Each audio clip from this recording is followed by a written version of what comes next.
السلام عليكم ورحمة الله وبركاته، أتمنى أنني ألقاكم بخير وعلى خير وفي صحة تامة إن شاء الله. مرحبا بجميع الإخوان. إن شاء الله في هذا الفيديو هذا غادي نتكلموا على جوج حوايج. هو كان واحد الخبر وواحد الفيديو أنا كنت من الإخوان اللي حطوا الخبر. هو كنت قلت لكم حذاري من الجمارك المغربية أنها غادي تفرض ضرائب على الهدايا اللي غادي تجي من هذا، وهذا الخبر كان من جريدة اللي هي الصحيفة ديال ليكونوميست، كان عطات هذا الخبر هذا. واليوم عندي خبر يعني بأن الجمارك خرجت ببلاغ تؤكد أن هذا الخبر لا أساس له من الصحة. وغادي إن شاء الله نتطرقوا لهذا الموضوع، وغادي نتطرقوا كذلك للموضوع ديال العاملات ديال الفراولة. يعني راه تم المصادقة بأن باش يجيبوا من المغرب يعني عاملات من الفراولة. غادي نقول لكم المدة اللي غادي يبدا فيها باش الفوج الأول غادي يقسموهم على جوج أفواج، وكذلك العدد ديال الناس اللي غادي يجيبوا من المغرب. فكذلك تنعتذر على الغياب ديالي. الغياب ديالي هو كان الإخوان اللي كانوا متبعين القناة راه عارفين الغياب ديالي. هو أن كنت قلت لكم بأنني تنوجد الدبلوم ديال التنقيب على المواهب أو البحث عن المواهب كرة القدم. وكنت بديت في هذه الدراسة هذه يعني في شهر جوج هكاك بديت فيها. كان عندي يعني مقسمة على ثلاثة المراحل. الأول هو الدراسة اللي كانت يعني من شهر جوج حتى لشهر 5. ومن بعد كان عندي امتحان ديال كتابي. هو كانوا عاطيني 50 لاعب من البطولة الإيطالية اللي تيلعبوا في يعني في الشبان ديال الفرق اللي في القسم الوطني الأول في سيريا A. وكان عندي خصني نختار 10، وأنا كنت تنظن في الأول أنه غادي نسالي حتى شهر 12، يعني عندي الوقت. كنت شوية رخيص، ولكن جاني الخبر يعني جاوني صيفطوا لي بأنهم الآخر نهار 31 في شهر 10 خصني نكون ساليت. لهذا كان نزل عليا الدرك ومازال ما ساليت، والحمد لله ساليت ودازت الأمور كلها على ما يرام. بقات لي المرحلة الثالثة هو 16 إن شاء الله غادي يكون مع الفرقة ديال جينوفا. كما تتعرفوا جينوفا كانت تلعب في سيريا A ودابا نزلت سيريا B. كنتسنى أنهم يصيفطوا لي الدعوة باش أنني نمشي ندير السطاج ديالي. لهذا هذا هو كان السبب ديال الغياب ديالي. وإن شاء الله عندي فكرة غادي نقترحها معكم، وإن شاء الله نشوفوا الإخوان اللي عطيونا الرأي ديالكم. أنني باغي ندير واحد القناة ثانية خاصة بكرة القدم، وخاصة بخصوص كرة القدم يعني تقييم اللاعبين. نعطيو بعض اللعابة اللي تيكونوا يلعبوا في المنتخب ولا نعطيو التقييم ديالهم. كذلك أنني بغيت كما تتعرفوا القناة ديال الجالية المغربية اللي في الخارج، كذلك الناس اللي في المغرب غادي نولي نبحث على المواهب كرة القدم. أبناء الجالية اللي تيلعبوا هنا وما معروفينش ولا هذا، غادي نحاول نولي ندير فيديوهات نتواصل مع العائلات ديالهم، مع الأطفال اللي تيلعبوا مزيان، ويوليو يصيفطوا لي فيديوهات ديالهم وندير التقييم ديالهم ونولي نحطهم كذلك في القناة. وإن شاء الله نكون يعني يعني وسيلة أو وساطة بيني وبين هاد اللعابة باش أنهم يبانوا للمنتخب، يبانوا كذلك للفرق هنايا. وإن شاء الله يكون الخير. إلا عجبتكم هذه الفكرة خليوها لي في التعليق ونبداو بعد هذا الفاصل إن شاء الله.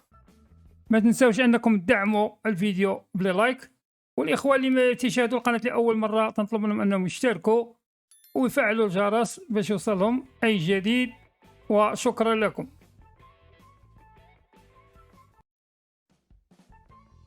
كنا حاطين الخبر بأن الجمارك المغربية غادي تفرض غرامة على أي هدية تيجيبوها المهاجرين أو الأجانب للمغرب. وهاد الهدية غادي إلا فاقت 40,000 ألف يعني 40,000 ريال راه غتخلص عليها الضريبة.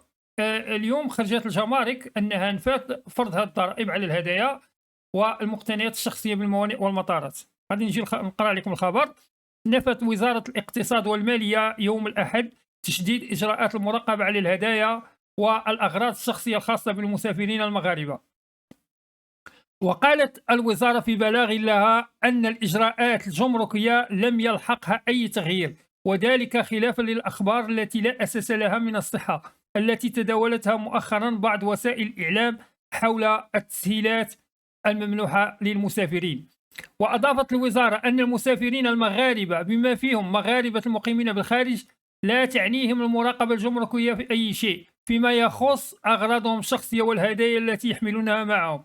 وأكد البلاغ الجمارك والضرائب الغير مباشرة لا تدخر جهدا في تبسيط وتيسير ولوج المغاربة عبر مختلف النقاط الحدودية إلى أرض الوطن، وذلك تنفيذا للتعليمات الملكية والعناية التي يوليها جلالة الملك لرعاياه. وشددت المصادر على أن تدخل إدارة الجمارك والضرائب الغير مباشرة لا يخص إلا البضائع التي تكتسي طابعا تجاريا محضا. يعني من هنا تنفهم بأن أو الجمارك أنها نفات هذا الخبر وقالت لك هذا الخبر لا أساس له من الصحة. ممكن هذا الخبر يكون صحيح ولكن على السلع اللي تدخل ديال البيع والشراء، يعني الإنسان اللي تدخل السلعة ديال البيع والشراء هذيك تتفرض على هذا. أما بالنسبة للهدايا فلا أساس له من الصحة، وتأكدوا ذلك بأن صاحب الجلالة نصره الله عاطي الأهمية وعاطي العناية للجالية المغربية بالخارج وتوصي عليها. لهذا الحمد لله يعني هذا الخبر راه ما عندوش أساس من الصحة. غادي نمشيو للخبر الثاني هو عاملة الفراولة.